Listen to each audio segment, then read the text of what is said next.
we had 14 different outfits spread across our 3 weddings. So we had a civil wedding, a traditional wedding, and a white wedding.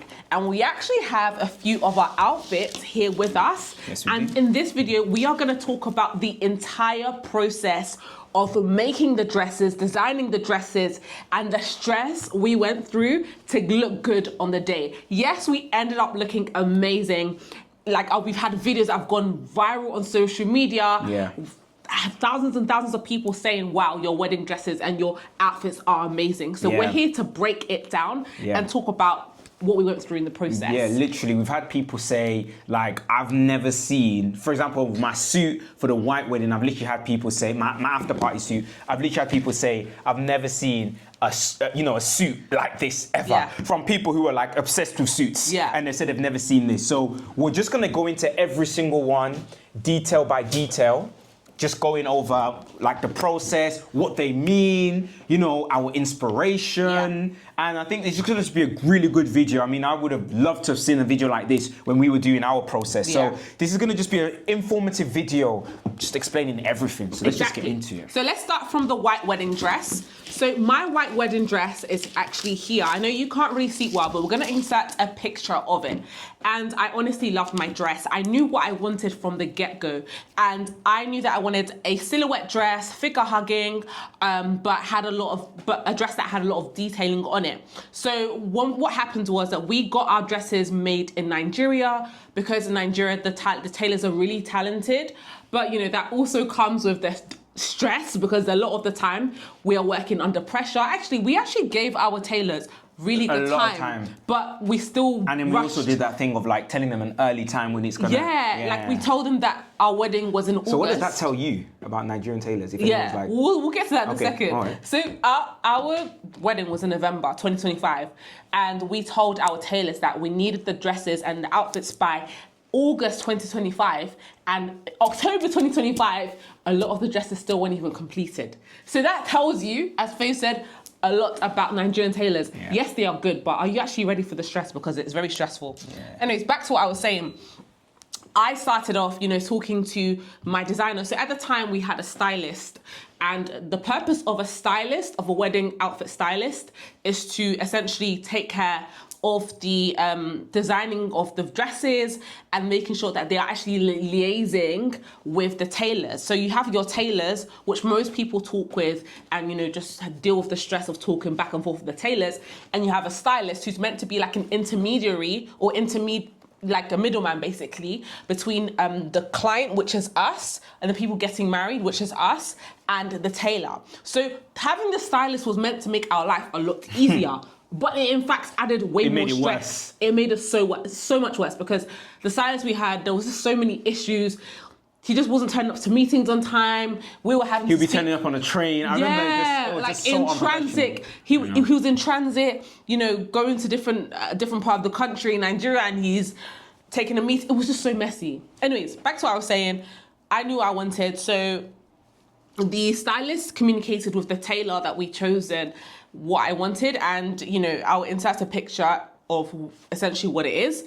And I really like the detailing of the dress. The only thing I would say about the dress, about the sketch, was that I was really scared. I said, no, like this looks like there's a lot going on here, and I didn't know if it would be too busy, but it turned out to be really nice, and I just trusted the process. So the process looked like me even going through fabric choices, so looking at different fabrics, but I didn't really understand what I was looking at. So when they showed me the fabrics, I just was a bit confused, like, what do you want me to do here? Like, I don't know what I'm looking at, type of thing, because I'm not a designer or stylist, so I didn't know. But I got the stylist to help us out. So he was useful at some points.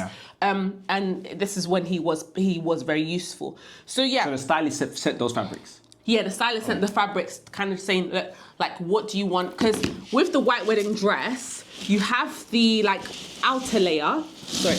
You have the outer layer here, but you have an underneath layer, because it can't just be a beading, because it's hand beaded, by the way, fully hand beaded.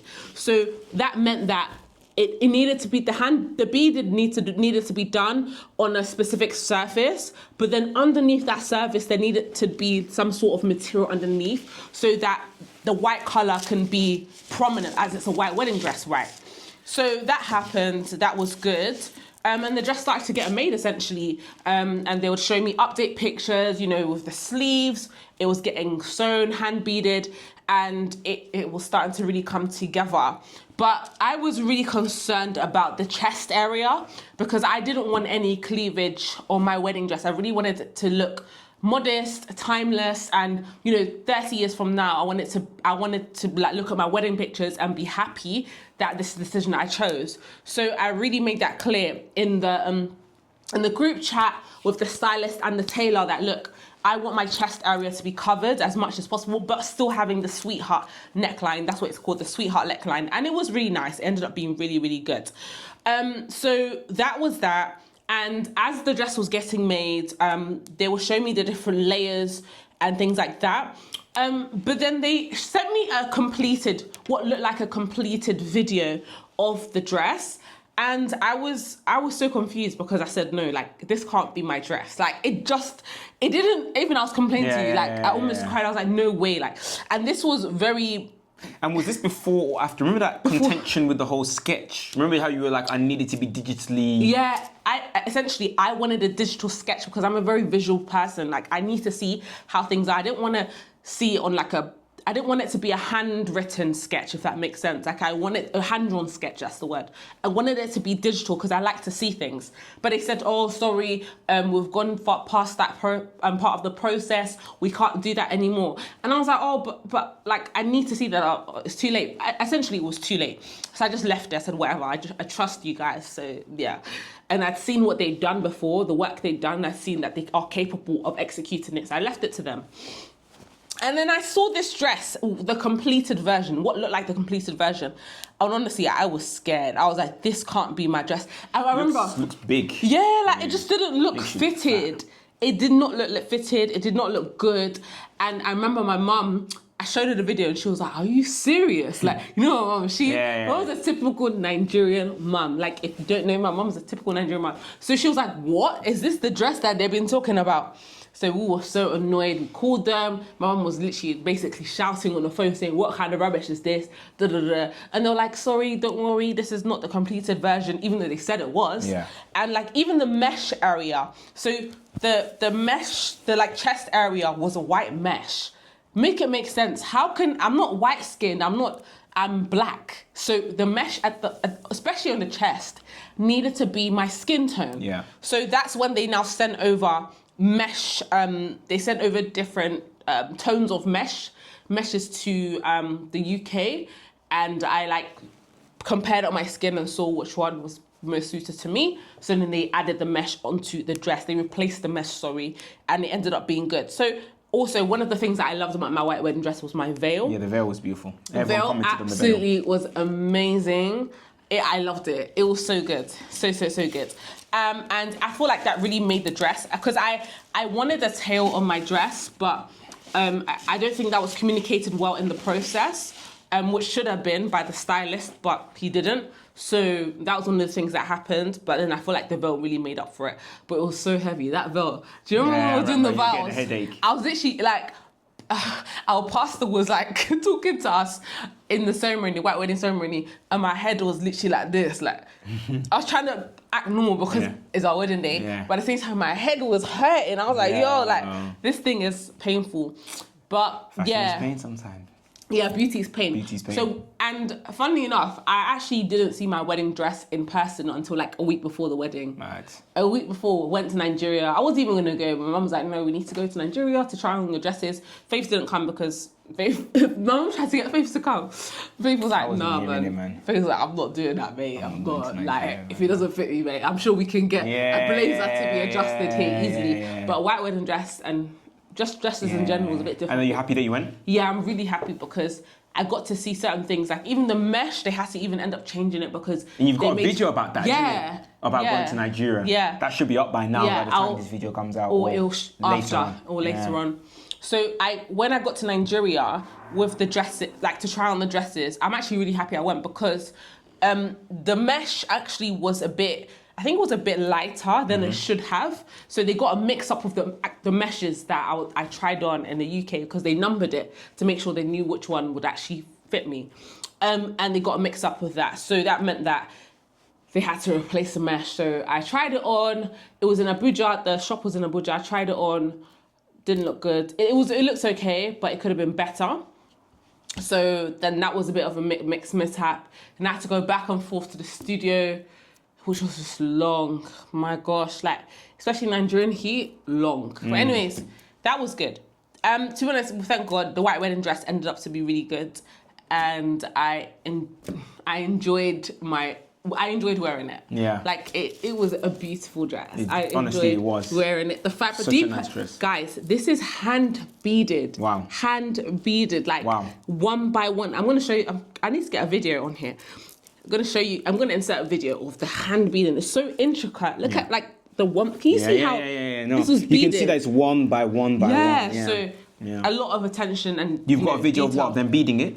No, okay. but I'm going to like get a video for them. Okay, oh, like a closer up one. Yeah. So you can see the intricacies of the dress. It was well made. I'm very happy about it. Excellent. So yeah, that was good. Yeah. You can talk about it. Yeah, I mean, onto me in terms of my, white wedding, like, outfit. So this is what I wore on my white wedding outfit, and that was tailored by Tomiwa.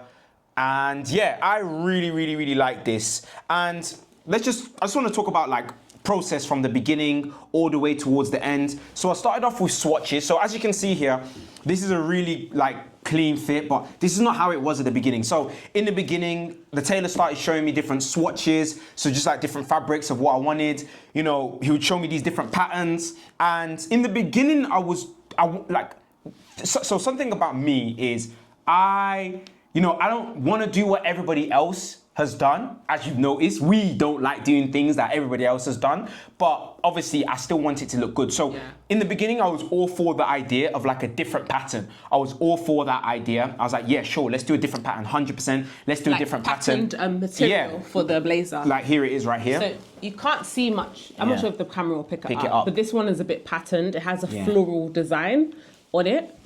But like I said, I'll insert pictures of these different patterns. So we kind of went through the patterns, and then I picked one.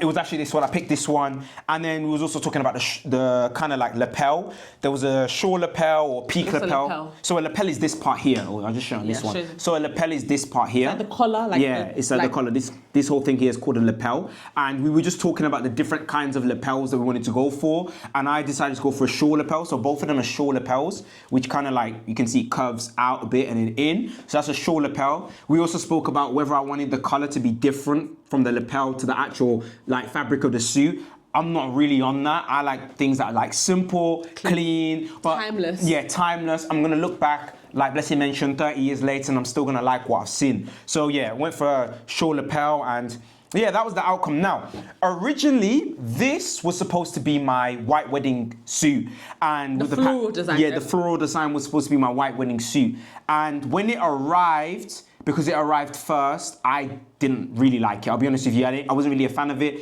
I just wasn't really a fan of the patterns. So thank God, and thanks Mom for pushing it. Thanks even Blessing, I think maybe you pushed it, but Mom definitely, she pushed it to get 2 different suits. So this ended up being like my secondary suit. I was actually gonna wear this originally for the registry, the plain one, but I actually liked it a lot more. So I decided to go for this for the white wedding. And yeah, that was really it for me. Just simple, clean. I know there's a lot of designers out there in the UK and everywhere that do different suits, but I'm really happy with the tailor that I went for in Nigeria. He did it nice, he did it clean, and yeah, I'm really happy with it. Yeah. Nothing else really much to say. Yeah, good. So yeah, that's it to do with the white wedding outfits, really. Yeah. And then we're gonna move on to... Yeah, that's it for the white wedding outfits. We're gonna move on to the second outfit. Yeah, so now we can move on to the after party. The after party, personally, this is a the reception dress. Yeah. So this was personally my absolute favorite outfit. The brown outfit has gotten a lot of attention on social media as well. Yeah. The detailing once again is just... I haven't really seen this up close. This is really good. The detailing is just amazing. And if you look at the colours, It's by the way, hand beaded. Wow. So it's one by one. Like the beading is done individually, and it looks like a different. What do you mean by the beading is done individually? What do you mean? So by it's sewn individually. Like we have beads. Like let's say we have a cluster of beads, like a handful of beads. Yeah. Take one bead Yeah. and put it. And you put it into the string. Sew it into the string. You put it into the string. Sew it into it. Sew it into it, and it makes like lines. Yeah. Lines and lines of See. What's the word? Rows, whatever you call it. Loved it. So my initial inspo, I was really clear with my reception. I was really, really clear with my reception dress. I wanted something really unique. I wanted something that would stand out and that, would essentially say, yeah, the bride is here. The bride has come. And you know what? Oh my gosh, the Holy Spirit just told me. This, like the fact that we chose brown is a sign of a new beginning. Mm-hmm. We didn't even, it wasn't something we actually thought about. Yeah. But yeah, this is very intentional. And so yeah, this was my inspo dress. I really liked it. I thought it was cool and I thought it was different. I liked how it gave an illusion of the lines coming out from the cup area. I liked how they did it. So I did something similar on my dress as well. So they gave me an initial sketch, which actually we didn't go with, purely because with the initial sketch, my mum and my stylist had said, look, we've seen this many times. Like, this is very common. Like, this is a very common design, especially when you go to like Turkey, and Albania, is it Kosovo? Turkey and Kosovo, like a lot of the dresses are like this. So we were like, no, we need something more unique. So then they came up with a different sketch. And this sketch, it wasn't really my cup of tea. Like I wasn't really feeling it. I said, nah. Because I didn't like the way the neck detailing was. It was like a halter neck. I just didn't, I don't know, I found it a bit off. Like I wasn't feeling it. So we left that. And then they finally came up with this design that we have now. And I told them, please make sure there is no cleavage. So I actually edited the sketch picture to make sure to emphasize that there was no chest area showing. So why is it so important to you personally that cleavage wasn't shown? Because I believe, as a child of God, I believe in modesty. I believe in presenting myself to the best of my ability, and one of the ways that I believe I should do that is through making sure that I am covered in areas that doesn't need to be shown off, and that is basically sacred areas that my husband should be seeing. And God ultimately made me like this, but He didn't make me to be shown off my body in different areas that don't need to be shown off in. So I've personally said I don't want that to happen. However, there was a bit of on the note of modesty with my reception dress, I wasn't a big fan of the cutout here, and Where? here in the middle. So if you see, there's a bit of a cutout in the middle, and you can't really. It's not obvious. It is quite obvious, but not at the same time. And the cutout didn't actually show my skin because there was mesh. And there was like a skin-like fabric underneath, so you couldn't actually see my skin. Yeah. But I didn't like the fact that it was an illusion of me showing my skin. I didn't like that. Oh, really? Yeah, because Why? Because it's like me showing. It's like me pretending to show my skin when I'm not. It's like giving the illusion of me showing my skin, but I don't want to show my skin. Yeah.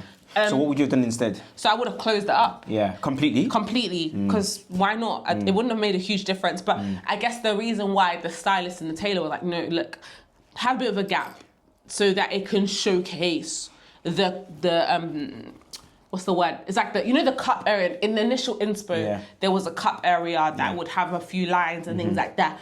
They were like, no, you need to showcase off. If you're not going to show it in your cup area, show it in a different part. And I said yes, but I was really scared. But in hindsight, I wish I didn't say yes. I wish I just was strong on what I wanted. But this is one of the things in the wedding planning process. And I think at the time, there was just so much going on. So I just left it. I was like, cool, like whatever, just do it. Like, it can't be that bad. So in hindsight, because everyone knows that wedding planning process is really stressful. Yeah. And so anybody watching this, they're probably if you're watching this, you're probably maybe going through a wedding planning process, or you know someone or something like that. Yeah. And it's like, what advice then would you give to specifically the bride who's going through a wedding planning process? Lots of things are going on, but like they don't want to compromise on like their beliefs, their wants, their values? Like, how do they like navigate that, even though it's very pressure, lot of pressure things going on? How I think you just have to know what you want, and when you know what you want, just stand on that, because it's like there's so much that's gonna happen outside of making your dresses. But as a bride, as someone that wants the best for your day, wants the best, like you want to look back and really be happy and really be grateful that you made these decisions. You have to be strong on your decisions, because there are going to be people in the wedding planning process. For instance, my tailor was so what's the word? Like they were so adamant. The word is adamant. They were so adamant that I had this cutout in my dress, even though I didn't fully want it. But at the same time, I was like, oh no, they're the tailor. They should know best. But no, like if you know deep down you don't want it, don't have it, because you don't want to look back and think, oh, why did I let that happen? Which I'm looking back for this part, this dress. Even though it was my favorite dress, this part does let me down a little bit, because I was like, oh, if I just said no, it would have been completely fine. And I just want to add on to that point just before I forget, because I had a similar kind of experience. I had an experience, but I'll explain. So, you know, the tailor in one of my outfits, in this outfit, and the green outfit as well, my green Congolese outfit, which we'll get into, he made a couple, like I said, I wanted liputa in other areas. So the Congolese kind of fabric, I wanted in other areas. But he was like, no, don't do that. It's not going to look good. But the difference between like what I've said and what you said is, because someone might be like, oh, but if my tailor gives a suggestion, what, like when should I follow it or when should I not follow it? And I think the difference is you shouldn't follow it when it goes against your values and your beliefs, because that's who you are at the root level. But when it's stylistic, go for the tailor's opinion if they've really said it looks better. Because there was actually a couple of times where I went for the tailor's opinion and it was right. And so when it comes to beliefs, don't go for it. Comes to beliefs, values, don't compromise. Anything else that comes to style, fine. When it came to the beading selection for this dress, I wasn't even sure if champagne gold and bronze would work, but it ended up looking really good, and they showed me samples of how it would look. So this is also, like, when it comes to making a wedding dress from, a reception dress from scratch, you need to be able to, like, don't just say yes to anything, because they gave me a few selections of different colors to use. But I wasn't sure, like, as I said, I'm a very visual person, so I needed to see it on some sort of surface, so they did that for me. They sewed a bit of the beads, and they like kind of made it into a pattern to show how it would look against each other, so the gold and the bronze against each other, which was very, very important to me. So yes, the dress got made, the outline of the dress got made. I was very nervous actually, because on the video of the dress, it looked like the colors. Remember, I kept telling you, I did not like the colors. I was like, why does the color look white? Yeah, and it's such a heavy contrast. Yeah, like why does it look white and why is that brown? I was so confused, but they said, no, it's just the lighting. Don't worry, the camera they use is not really good. I just said, oh my gosh, I was scared. But when they sent me the final video, the completed video, I was very happy. It looked exactly how I wanted it to. And yeah, that was done. The back was great as well. The detailing on the back, yeah, it was really, really good. Like, I really liked the dress. It was my favorite dress, and yeah, everyone loved it too. So that's it. Done with yours? Yeah.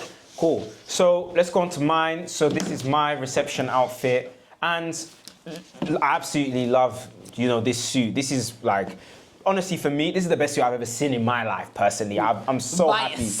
I'm so happy that I've made this suit. I'm so happy. And, this is just such a nice suit. Let's just start with concept, like initial concept. Now, I don't know where I saw this, but first I'll just start, like as usual, you go on Pinterest. Shout out Pinterest, great app. And I was just going on Pinterest and I was looking for a reception suit. And as I was kind of saying earlier, I don't want to copy. I want something different, but I also want something unique. See, I think my biggest thing that I've realized going through this process is you kind of see two ends of a spectrum when it comes to the wedding. Either someone super simple, or they just the complete opposite. Yeah. Like, people try to do too much and it just becomes too much. Yeah. And so I think it's really difficult to be in the middle, you kind of want to say, where I want it to be unique, but then I don't want it to be like not look weird and not look timeless. So I remember just looking. I remember going on Pinterest and looking, and I couldn't really find anything. But one thing that stood out to me was the sparkles. Like, this is really what I wanted. These sparkles, you can clearly see, are something that I really wanted, and I really wanted that like concept. So I started with that. Then I saw something. I don't know how I saw it, but I saw this suit worn by this artist called Pusha T, and it was at the Met Gala. And when I saw that, I said, this is what I want. Yeah. I said, this is what I want. I'm gonna put it in here. I said, this is what I want. This is so nice. And I remember trying to look for other inspiration, but I kept coming back to that suit, coming back to that suit, coming back to that suit. Said, this is what I want. This is beautiful. Then it went to the color. The first color that Taylor gave was this like light brown color, and it was not nice at all. Obviously, he was trying to match with this. As you can see, the kind of like lighter brown, but it just wasn't really making sense. And I just want to note that at this point, I was so checked out with the wedding. Faith was done. I was done. When it came to not the wedding in general. Sorry, the wedding process and Faith outfits was done. Going back and forth with the tailors. Faith was out of it. It was mostly me and my mum that were handling this now. Shout out to you. Because this girl, when I was just looking back at the message, I was like, you know what? It is the value of having a good and attentive wife. Yeah. Because she really spoke up for me when I really needed it to, like, I really needed that. Like, I said, like, so even, okay, so let's start with the colors. He was showing this light brown I insert in there. That wasn't the one. I remember Blessing was like, no, this is not the brown. This is not good. We need something better. We need like a coffee brown. I think he suggested, actually. He suggested, what about coffee brown? And then Blessing was like, yeah, this is the one. And I remember even Blessing's mom, as Blessing mentioned earlier, Blessing's mom is so, she was like, this comment she said, Blessing's mom said, coffee brown is too dark to match Blessing's color. Yeah. And she says, anyway, but mom said, anyway, go with the color husband and wife to be wanted. And I'm so happy that, you know, Blessing's mom kind of didn't really give too much of an opinion in that, because I just love this color. And I love that Blessing pushed it. I love that the tailor said, let's go for it. And I was happy with that. Next thing, the sparkles. So the original kind of sparkles, again, honestly, shout out to you. You really did it for me, because the original kind of like sparkles, it was all clustered up. Again, I'll put a picture in here. It was just all clustered together. Yeah. And it wasn't matching what that like Met Gala, Pusha T like style was going for. It wasn't matching it at all. It was just all clustered up and it just wasn't looking nice. And I remember Blessing said something and I love it. She just put two of the pictures next to each other and she just said, it's just not matching. Like she said, she even said, I don't know what it is, but it's not matching. And I think she can't, it's not making sense. And eventually she did get her words out. And it's just the fact that it was all clustered up and it needed just to flow. It needed to flow. Like and there was a picture they put in. Yeah. And I was like, this is rubbish. Like Faith cannot wear this, especially because of the way my dress was done. At that point, I think my dress was it was just way too, it just I can't lie. It looks like it just was, obviously I'll just put the picture in, but it just looks like, because I don't know if the camera will pick it up, but it just doesn't look like, it doesn't look professional. Like I can't lie. It's like if I saw someone with this suit now, I'd be like, you wanted to try and copy this, but it failed. Yeah. So I was like, that's not nice. You know that TikTok trend is like what I wanted versus what I got. So I'm so happy that you advocate. Because you know the thing is, even if I did get this, I would have just in the end still had to just kind of like firm it. And I would have been like, you know what, it was nice. And I'm sure people still would have said it was nice. But these like inner details that if you don't get them, you'll just be disappointed in the end. So I'm really happy I went for that. And honestly, really good on pictures, I thank in person. And I just thank, that's all I can really say. I just thank God for an attentive, I thank God. God putting Christ at the center of this, relying on the Holy Spirit, God has just guided this process from start to finish. He's been guiding this whole entire process. I thank God for we just put God at the center of everything. And that just looked like just always being in prayer. Always just, we were reading scriptures. We're just making sure that God was at the forefront of our mind. Because one of the things that we said is, this is not our wedding. We always said that. This is not our wedding. This is God's wedding. So we got to make sure that we represent God well. God so well. So thank you. Now, Jesus really helped us. Holy Spirit helps us so much throughout the process, because there's so many times where there's so much going on in the wedding planning process. Like, your outfit is one thing, but then you also have to deal with vendors. You also have to deal with different people saying your decor, okay, and you have this venue saying this. Because we had a destination wedding in Portugal, that was for the white wedding, and then we had a traditional wedding in London in the Meridian Grand. So there was just so much going on, but thank God regardless. Like, let's quickly move on to the traditional outfit. So we had about 3 outfits for the traditional wedding. So let's start off with we also had for the white Portugal, we had the all white party.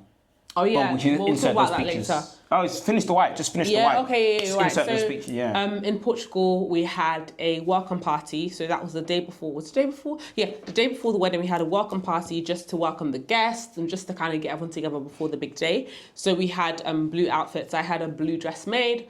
Just a simple. It was really like No, it was beautiful. quite. It was Actually really one of my nice. favourites. Faith loves it, I think it's and my everyone's like, favourite. "What blessing! If this is your welcome party dress, your white. I don't know what we're expecting for the white one." I said, "You guys wait." Like the brown, this dress took it up a notch, but that was also really great. I just had a plain blue shirt. Faith had a plain. You were the star of the show. Yeah. So that was it for the white wedding. Had done. about That's 3 outfits. 6 outfits in total. 6 outfits in total. For the white wedding? Yeah, in total. For the white wedding? Yeah, this one, the white. Oh, the between both of us. Yeah, this is in total, yeah. All right, cool. Now let's move on to the traditional outfits. So we don't need this now. Okay, so with the traditional outfits, we started, because I'm Nigerian, I'm a Yoruba bride. Faith is Congolese, so there was an intersection of both. So we had one Yoruba outfit, we had a Congolese outfit each, and we had an after party fit, which wasn't really, like, it was just, it wasn't Congolese nor Nigerian, it was just something different. So yeah, we started off with the sketch for the ashoke for my dress. So the ashoke is a traditional material that is worn by Yoruba brides. And I really was certain that I wanted something burgundy. And the reason being is because when I first started working with the tailors and the stylists, they wanted to see a picture of myself to see what type of clothes would fit me, how it would look on me, and maybe the styles that would complement my figure.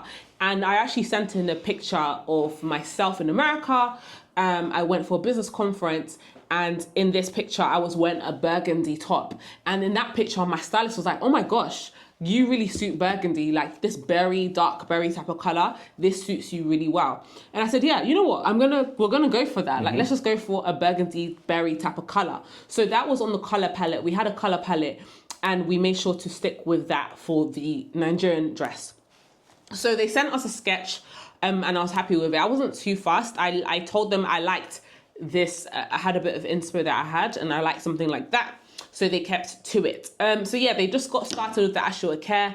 The material was actually sourced through my mum. So my mum had someone that already, like, she knew someone that knew how to sew ashoke, because the material takes like at least 6 weeks to make, actually, because it's handmade. The material is like sewn handmade. So that took a few weeks. So my mum sourced that because the people that the stylist the stylist recommended someone else for us to get the ashoke material from, but it was so expensive. My mom was like, "No way." Like, I think they were charging like, was it like 500,000 naira? And the person that my mum got was like 100,000 naira. And my mum was like, "No, like, I know someone that does this. I'm not." And my mum, because I was a bit nervous, I was like, "Mum, but are you sure this person is good?" Because you know when someone's so cheap and then someone else a stylist is recommending it. Twice. I was like, "No, Mum, are you sure?" She's like, "Don't worry, this person is good. Just because they're not on Instagram doesn't mean they're not good." Like, because sometimes you have the tailors that are on Instagram, you have tailors that are not on Instagram.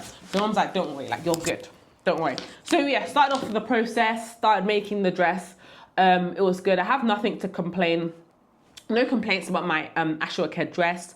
The beading was good, detailing was good. When I went to Nigeria to try it on, I liked it. There wasn't much to really adjust, apart from on the sleeves. I wanted extra beading on the sleeves, and they just did that for me. So when it came to the Nigerian traditional, that was really it. I had a fan and also extra ashoke material on the side just to hold, and my gele was done as well. So that was really it. Nice. So onto my, thanks for that blessing. Onto my Nigerian attire, which is called agbada. So that was my, Nigerian attire. And I don't know where the inspiration came from, but we thank God for it. I straight away said, I want the inspiration, like, God needs to be written all over this.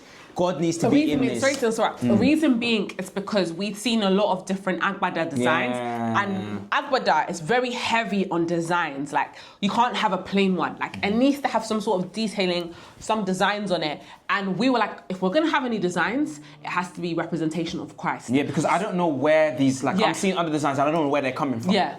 I don't know what they mean. Yeah. And one thing we know is that in Nigerian, a lot of things just become tradition, but you don't know if that thing was witchcraft. Yeah, we don't know. So I had to make sure that God was infused in this. So I don't know where this inspiration came from, but here's just the initial sketches. But then straight away, an inspiration came to me, which was the whole armor of God. That was like my inspiration for my whole agbada. I wanted it to be the armor of God. So helmet of salvation was going to be my hat. The breastplate of righteousness was going to be across it. Then there was a sword of truth. I was going to have that implemented. The shield of faith was implemented. The belt of truth as well. Everything was going to be implemented into it. So you can even see the digital sketch. Yeah. You can see in the middle, you can literally see the middle is a sword. That going across, up, and the side, that's a sword, how you'd hold it like this. Then you had shields. That's the shield of, it's the shield of faith. I just don't want to get it wrong. Shield of faith, we had that all around. We had shields on my hat. We had shields at the bottom of my trousers. We had a shield right in the middle of the sword.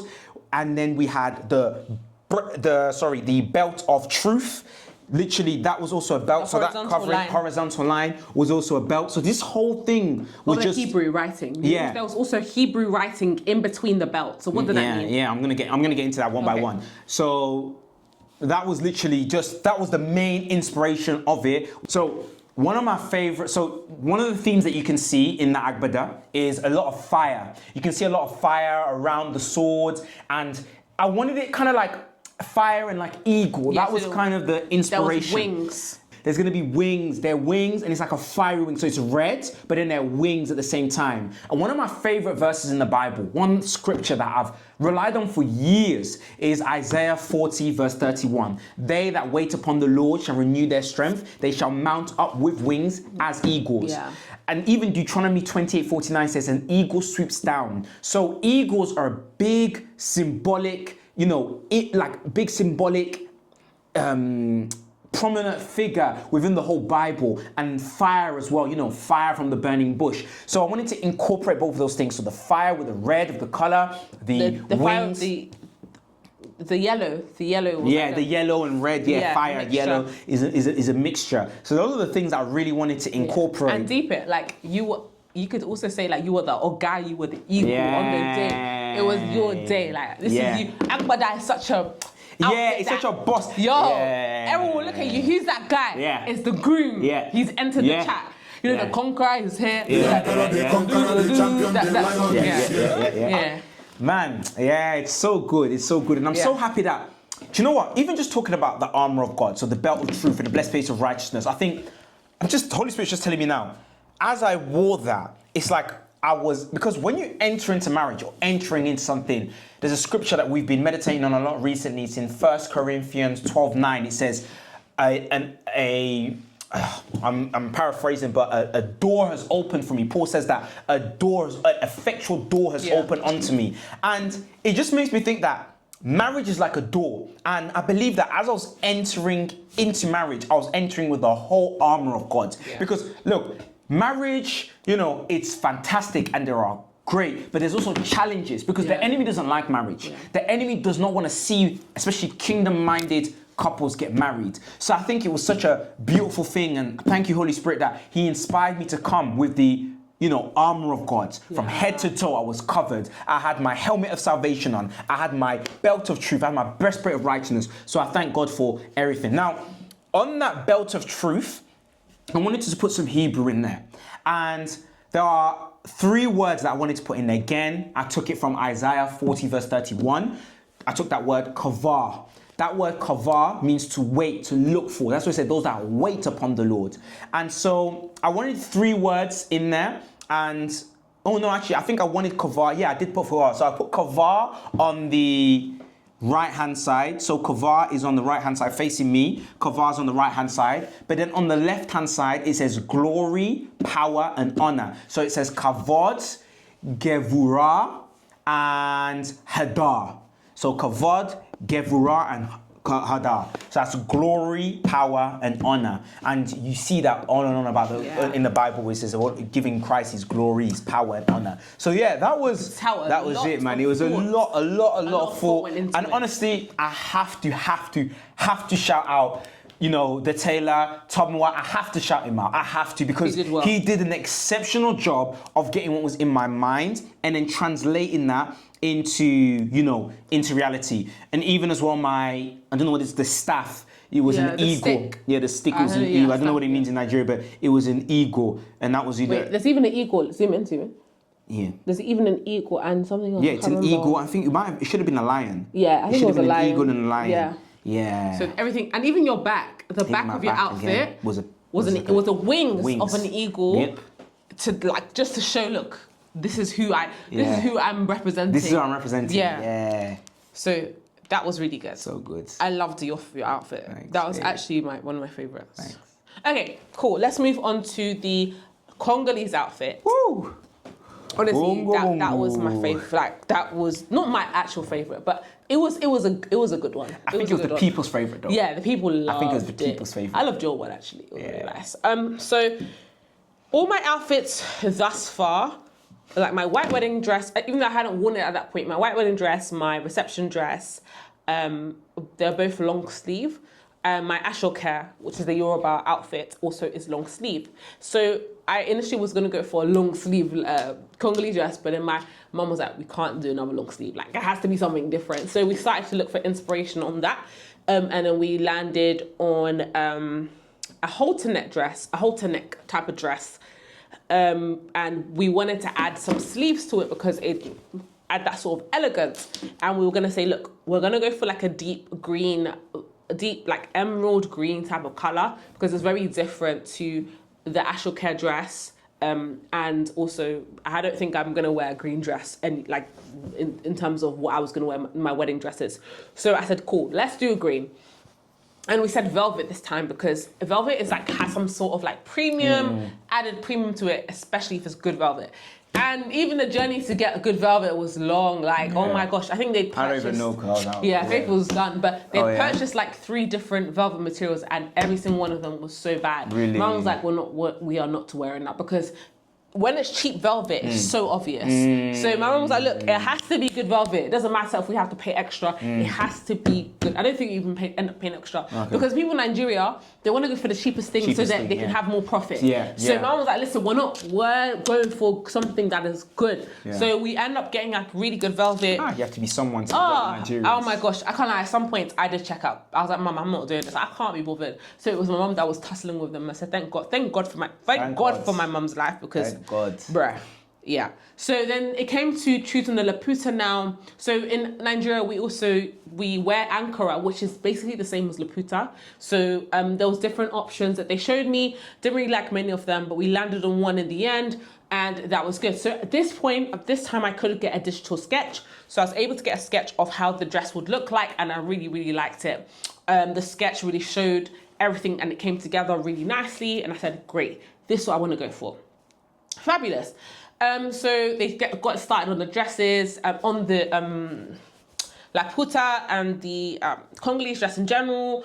It was hand beaded once again, so they were beading it one by one. And they were nice videos. Yeah. So and they were just making sure it was coming together well. Once again, the sketch did have like the cleavage was showing quite significantly on the sketch. And I said to myself, look, I don't want this. Every time I saw cleavage, I said, no, we're not doing cleavage. We are not doing cleavage. So I told them, listen, I don't want cleavage. So we're going to have to cover it up as much as we can, whether it's bringing the material a bit more in or cinching it, like the material together more. We have to do something about this. And they did. So it worked out really well. Even though on the mannequin, when they showed me video of the dress on the mannequin, I thought, nah, this does look a bit open. But it said, don't worry, when you put it on, when you put the corset on, like when you tie the corset on, it will come together. Like it looks like there's more chest than it actually is. But it came together, wore it on, but they forgot to actually add on my sleeves. So they forgot to make the sleeves. So when I was in the studio, they made it, and we had to come back later because there was also loads of problems with my zip. That was the worst side. Imagine if you never went to Nigeria. That was so bad. And you know what? It's like, it was just so long. Like, oh my goodness, because the zip problem never got fixed, by the way. And this was a whole day of trying to fix the zip. Right. So I'd literally try on the dress, the zip still had like a problem. I'm gonna see if I can insert an image.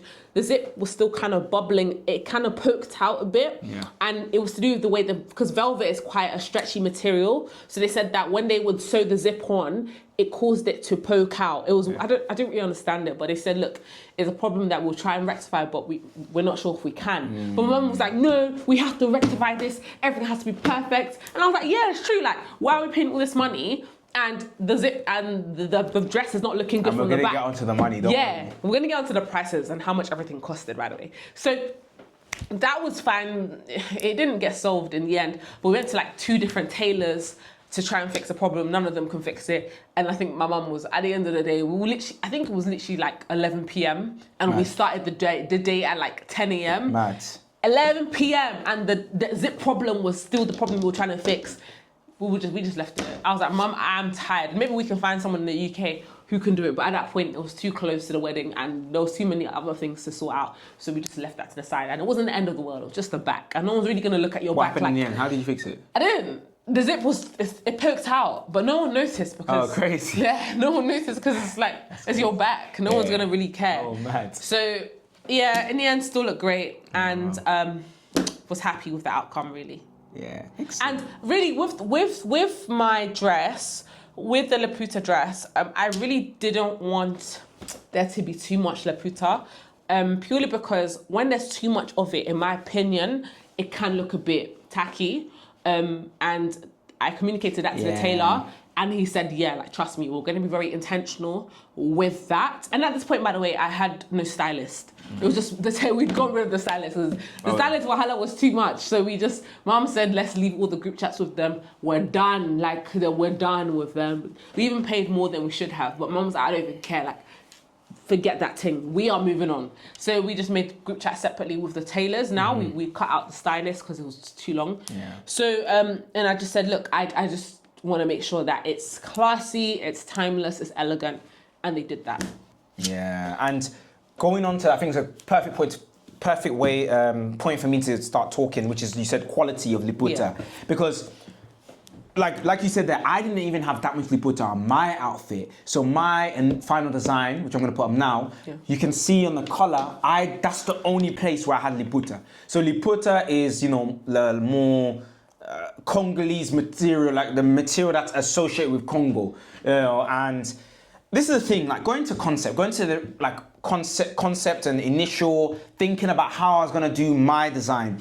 I remember looking on Pinterest for hours and I was just not happy with anything. That's all. I'm sorry to my Congo brothers and sisters out there, especially my brothers. I am not happy with the standards that I'm seeing from Congo at all.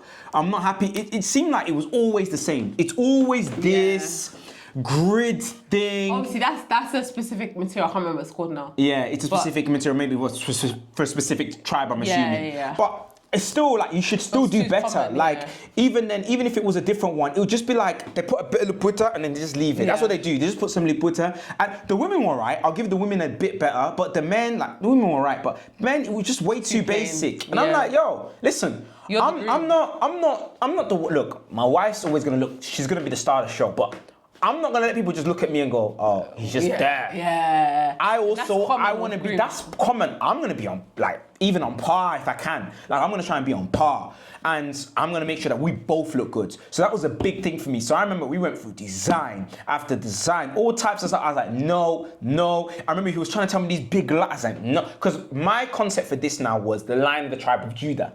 That's what was prophesied about Jesus, that Jesus would be the Lion of the tribe of Judah. And I wanted that. And I remember he gave me these things of lines everywhere. I said, I don't like that at all.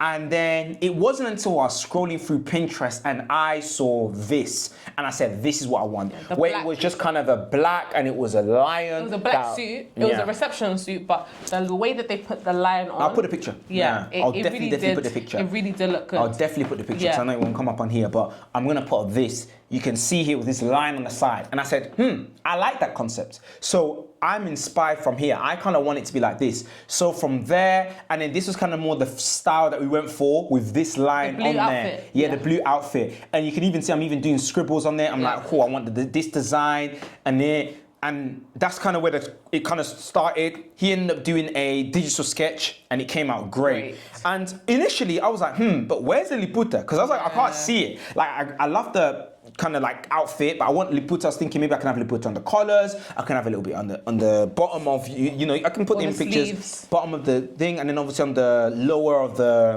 legs. And caught on the collar. So that's what I said. I was quite adamant. I even put a question mark, like, Taylor, like, can we not do this? And he was like, nah, we can't really do this. So I think he suggested, or I suggested, what about putting the line on the other side? And as soon as he, like, because I wanted more, and I think he said, don't do that. And I think he put it, and it just wasn't looking good line on both sides. It was doing too much. Nice. It was doing too much. So we just left that. And I think I put another one. I was like, no, I want it here. And I've got to read out the message that he said. Because he said, look, he said this, he said, we've placed the anchor detail on the bishop neck collar instead of the sleeves because of the technical cut of the suit. The sleeves were made with a standard suit construction and full lining, which meant the anchor, or liputa, they just call it anchor because Nigerian, could not be neatly tailored into that area. To maintain both the structure and finish of the suit, we used design initiative to highlight the fabric on the neckline, ensuring the anchor / liputa was still tastefully integrated without compromising the garment's quality. It's what I was mentioning earlier about when Blessing said she didn't want to agree with what they said, but I had to, because he's talking about the garment's quality, the actual tastefulness of the suit. And I had to actually agree with him. He even said, adding more anchor / liputa elsewhere on the outfit would create too much activity and overwhelm the overall look. The subtle anchor / liputa detail by the neckline is both tasteful and intentional. It draws the eye without being distracting. Placing additional anchor / liputa elements would clash with the beadwork already in place and risk turning the design into an eyesore. By keeping at the neck the balance between detail and elegance. I thank God that this guy was just straight with me. He said it's straight, and the final design, exceptional. So good. I love this. When I saw this, I said, yeah, this guy, he's 10-10. He's absolutely amazing. Yeah. Absolutely amazing. And that finished work, my gosh. I could just see people's reactions like, when I was walking. People were just like, what? It was so good. And I'm so happy with how it went. Yeah, it was really nice. Really, I loved Faith's. Final bits, yeah, that's yeah, and then the final bits were just that kind of like after party. We got an after party dress. Actually, I didn't think we needed it, but yours was really nice. Mine was really nice, but there was also problems with that. Yeah. So initially, I wasn't going to wear the dress that I wore. I had an initial sketch that I wanted, and I really wanted that one because I really liked the design. And then I picked out the beads, the colors that I wanted for the dress. I wanted to go for like a pinky, lilac-y type of vibe. And I sent that over to the tailor, and she had, started on the dress. And I can't lie, when I saw the dress, I said, no, like, this has got to be a prank. And by the way, the after party dress, we started that very late. Like, I think it was 3 weeks before the wedding when we started, or like a month. It was 4 weeks before the wedding when we started the after party dress. And that's really late, especially for Nigerian tailors, because these guys, sometimes they play. So I saw the dress and I was like, nah, I literally can't wear this. Like, this looks like a kid has put things together. Oh, so that was literally gonna be the thing? That looks like a mid-design. Bro, like, it was finished at this point. My team. I said, I can't wear that. What is this? What is this? It looks horrible. That looks horrible. I said, whoever designed that. I can't, the design is this. The that design, does not even look anywhere remotely near like it. So and they knew that as well, because as soon as I said that, my mum said it, they were like, oh yeah, sorry, okay, what do you want? Let's start this again. Because they knew it was dead. This is 3 weeks before. So then I sent another design that they had on their page. I said, okay, what about this dress? Because it looks much easier to make and I like it still. And they said, yes, let's do it. And they sent in another inspo for the dress and what I could have the beading on the bottom like, because I didn't want my legs to show at all. So they said, okay, what we can do is make a full length dress from head to toe, and we'll put the beading over it so that it has the illusion of the beading as well, like the flowy beads. So we did that, and I had to pick a fabric. So they went to the market to go and buy the fabric. So all of this was done like within 48 hours. Crazy. Because speed was needed, and they knew that. Crazy. So got on and started on the dress. They started to use, like, they were packing on the fabric onto the body of the dress to make sure that it was full and really nicely done. And they were doing it really well. Like, I liked it. It wasn't too much, but it still looks really good. The sleeves also were done in a specific way. I wanted it to be a bit like 3D. So there's an illusion of it popping out a bit, and it looks really good in person. So I had nothing bad to say about the dress. When I tried it on, I was happy with it. The after party dress isn't meant to be crazy. It's meant to be something to finish off the night, to like, you know, move around freely in, and that was the goal for it, essentially. And it came out really good in the end. So nothing bad to say, apart from the first dress mishap, which was terrible, but it was rectified well. So that's all I got to say about the after party. And honestly, I remember this outfit when Blessing was telling me about it. I literally said, Blessing, do whatever. I don't care. I do not. This one I said, I don't care. At this point, I don't care. So it was not like the Nigerian agbada where I was full detail, or my reception suit for my white wedding. This one I said, wherever you want. I did not have any involvement with this one. Yeah. I just said whatever it is, I'll just wear it. And it turned out great. I've got nothing else to say. It was nice, clean, black. Blessing had it. So thank you again. Yeah, so... Yeah, let's get into pricing. Yeah. Pricing, okay, cool. man. So you go on your side. I worked out that, to be honest, we probably spent, for my dresses... Or your total as well. Over 10 million. Was it 10 million? Or just under 10 million naira. Yeah, about just under 10 million naira for my dresses, which equates to around 5,500, just under 6K for all my dresses. That's not including the welcome party and the civil as well. So if we're including the civil wedding dress and the welcome party, let's just say around £6,000 to £6,500 for all my dresses. So that's about 7 dresses, which I think is not bad. Yeah. If you look at how the much in total? industry, About 6,000. Yeah, not bad at all. 6.5K. For what? 6 outfits, 7 outfits in total. 7 outfits. 7 outfits. So crazy. like, because I really wanted to go for this specific designer in Nigeria called Vicky James for my wedding dress.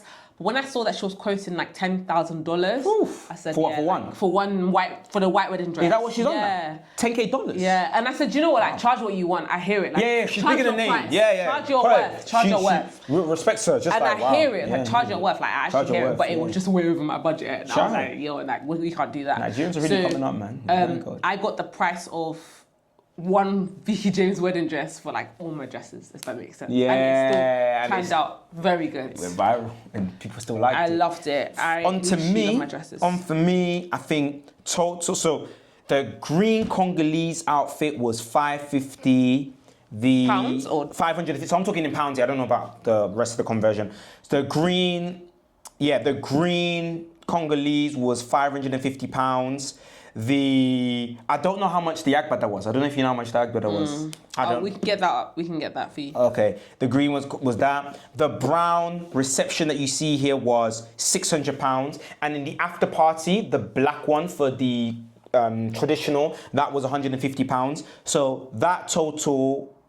this was a full balance from just from the tailor. That was a full balance. I think that was also including. Here it is, because it doesn't add up. So basically, I've got a total. I think this is just I think it's pretty much everything including.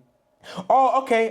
No. That's a separate. Okay, so in total, guys, mine was about 3K. About we can say max about 3.5K total. So yeah, 2K was for basically everything I haven't mentioned. So that's my white wedding, my registry, my agbada. Yeah. So total was about 3.5K total. So we spent, which is, I think I'm gassed with, because you can literally spend 3K on just a white wedding suit. Yeah, you can. Easily. And that's the prices we were seeing in the UK. Easily. So it was actually good. So for all our outfits in total, we just spent just under £10,000. Yeah, around about 10. Yeah, I think it was around 10. Yeah. Yeah, around. Oh 10. No, you're right. Under 10. Just under 10,000. Yeah, just under £10,000. That's great. To be honest, that's really good. It is a lot of money, but when you look at the market and where the wedding industry is going, it's a good deal. And the quality we got, it's undeniable. Like, you can see that our dresses were well made, and they were executed so well. So our conclusion of and you have to, that execution, like, shout out again to Mumsy. You've been shouting out Mumsy a lot, because This is the thing.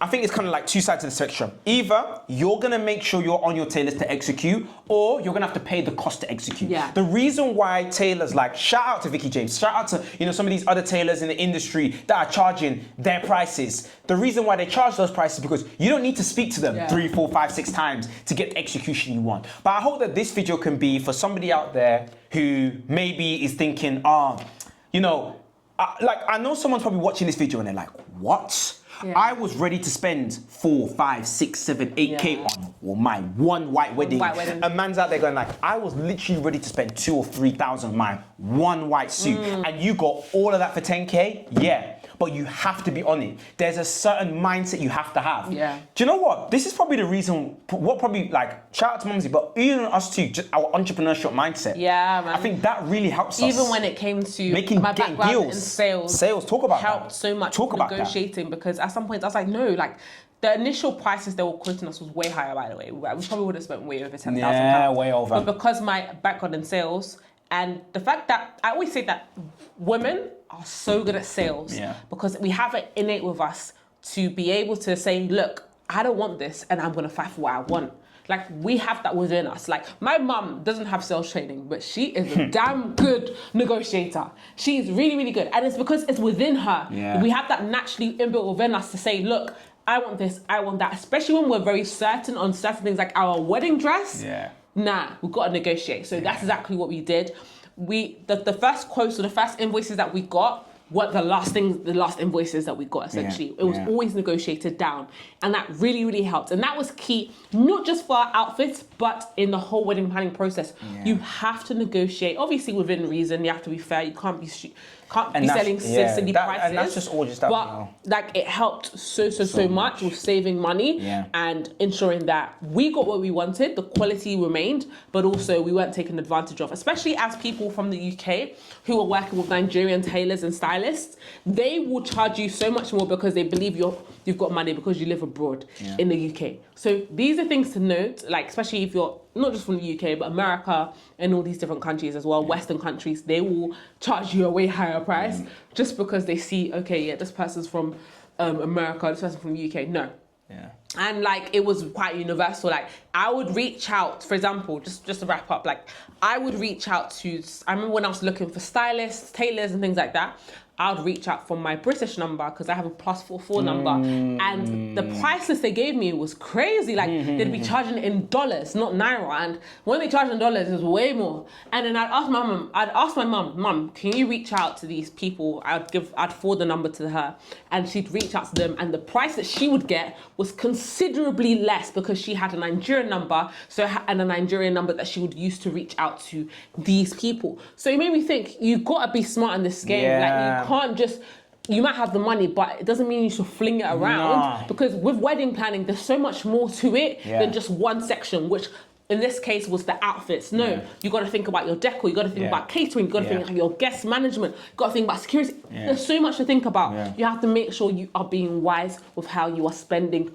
your money. And that's a big principle that the Bible speaks about, being a wise steward. Yes. Everything that's been given to you, be wise. So even if you do have the resources, doesn't mean you should just spread it all around. And I think you should talk a little bit, just for 2 seconds, about if someone maybe watching thinking, blessing, you're really good at sales. Like, is there anything I can learn more? You're really good at sales, you're really confident, you have great ideas and all of these things. Like, is there anything that you're doing to help me? Is there anything that should follow? Obviously, you put your Instagram and things like that. I'll put my Instagram, we'll put up both our Instagrams.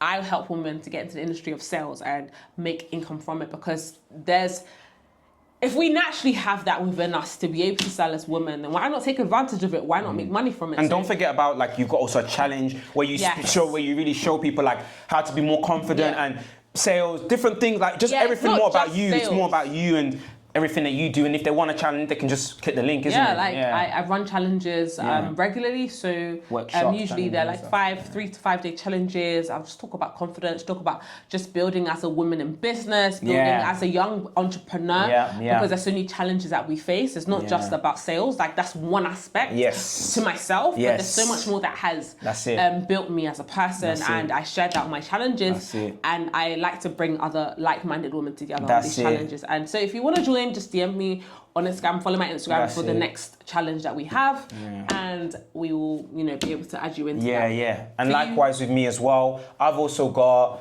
my challenge too. So just to explain what a challenge is, it's literally just like an event that we put together. An online event. An online event that we put together where you show up once a day.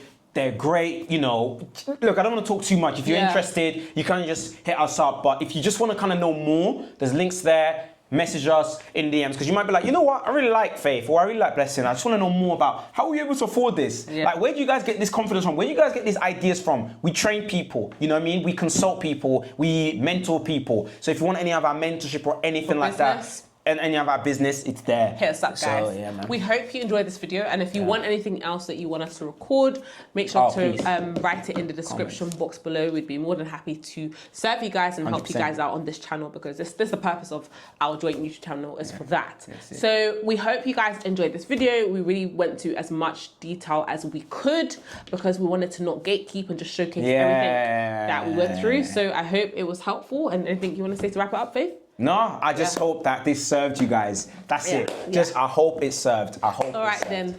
Enjoy the rest of your day, guys. Thank you for tuning in. Thanks for watching this to the end. If you watch this to the end, you're real. Yeah, you're real. You're real. All right, then. Hope you enjoy the rest of your day. Bye, guys. Bye-bye.